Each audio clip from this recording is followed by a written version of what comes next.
Hi everybody, this is Cherie Lindberg from Get Connected Counseling, talking to you about how to manage your own stress. If you're interested in following up on some of the services that I offer, my my website is www.getconnectedcounseling.works.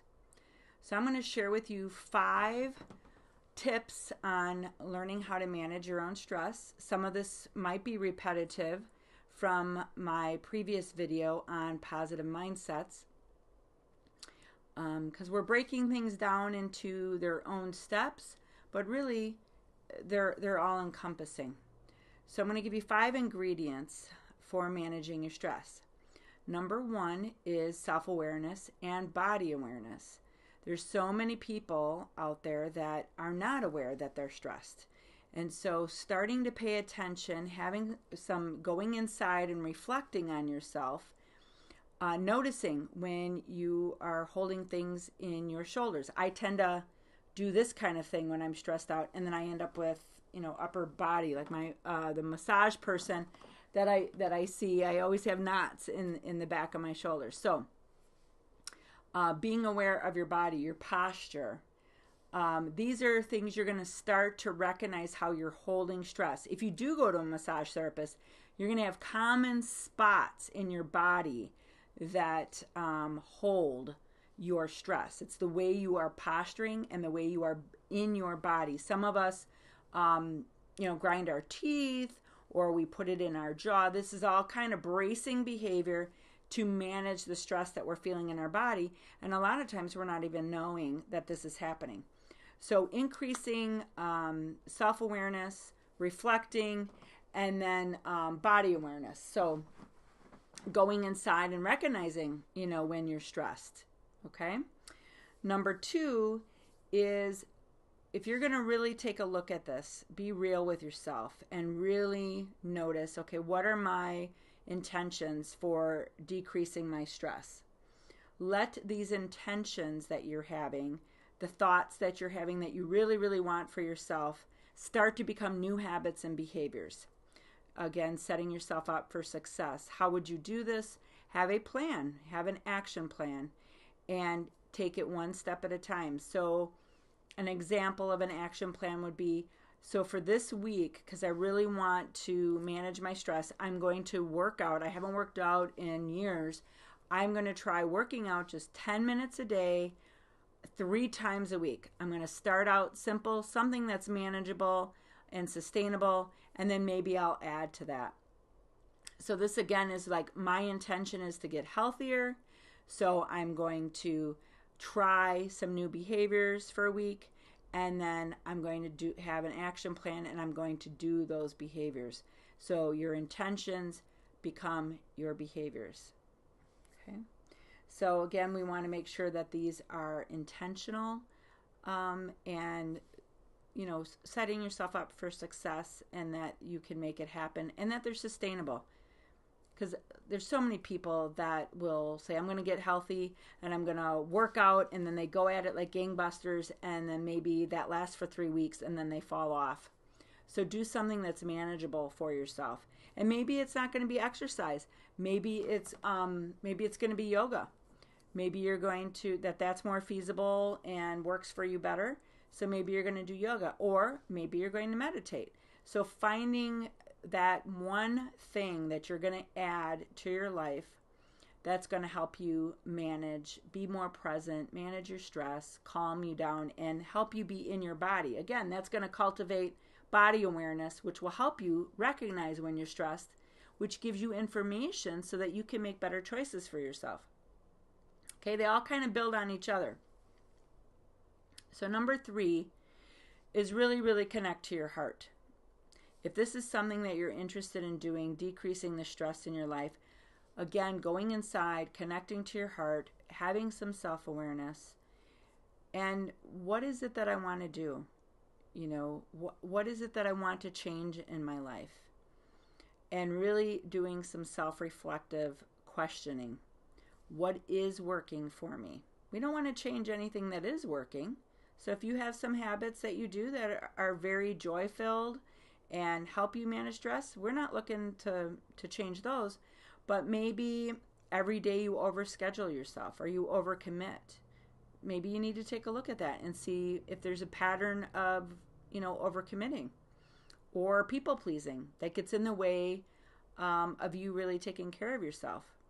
So looking inside, connecting with your heart, what are things that I want to change in my life, or what are some things that maybe can settle my life down a little bit, decrease the chaos so that I can have more time, to spend with my family and my friends.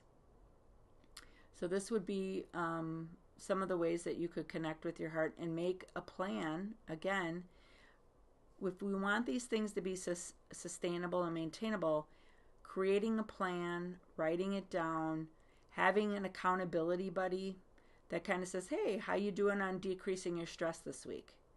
On your commitment to taking care of yourself? How is that working for you? Ask somebody to ask you those questions, or put an alarm on your phone and have those self-reflection questions come up after a couple weeks. How am I doing? Checking in. Research shows that the more that you check in, you have measurable goals, and you check in and reflect on those, that they actually become achievable. All right. Number 4.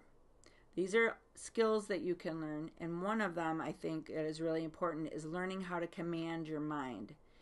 So when we are stressed out, we are usually telling ourselves stressful stories like, I can't handle this. This is too overwhelming. I'm going to fail. List can go on and on and on.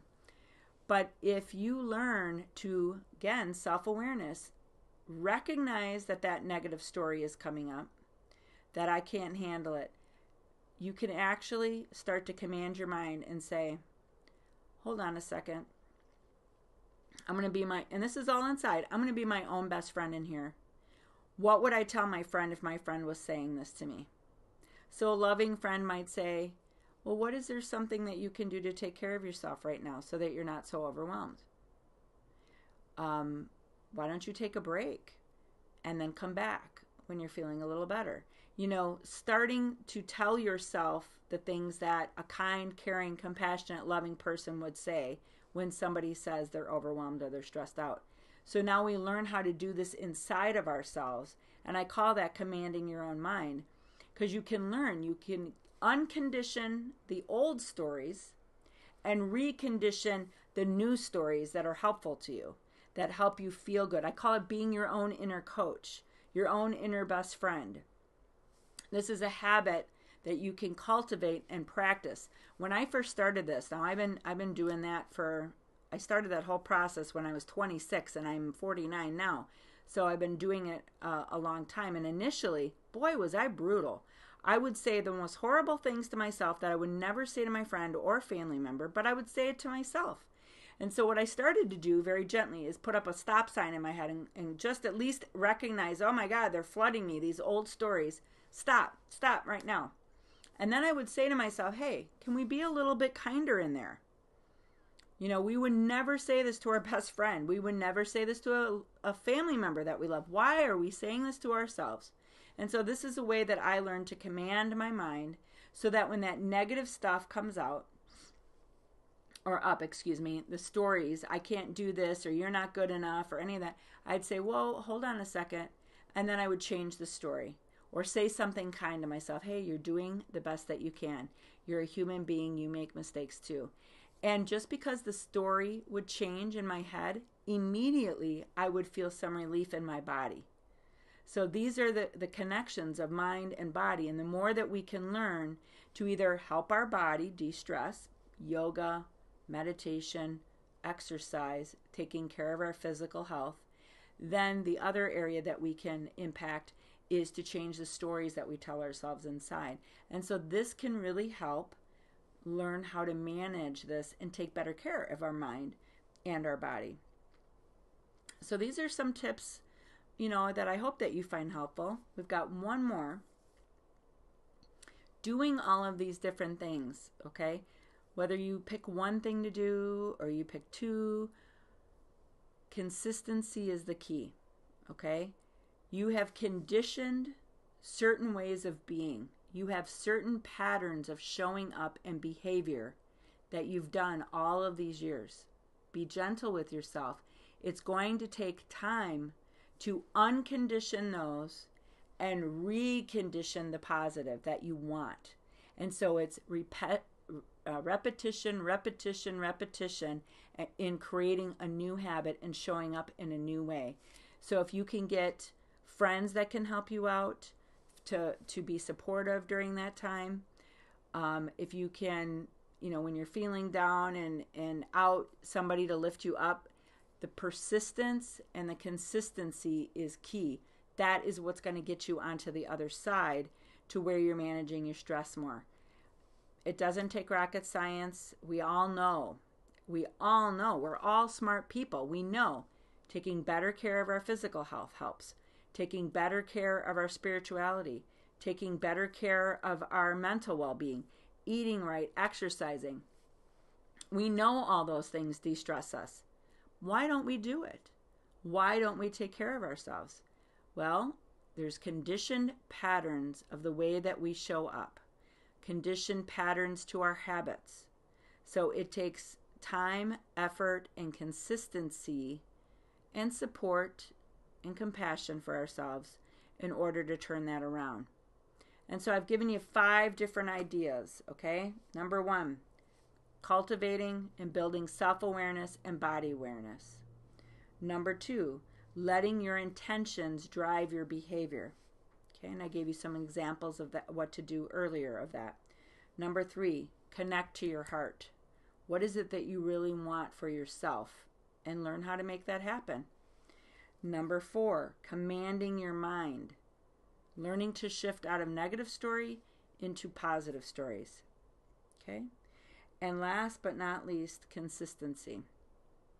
You got to do all these things consistently if you want to have some consistent progress. So I hope you're finding some of the tips that we're offering up as helpful.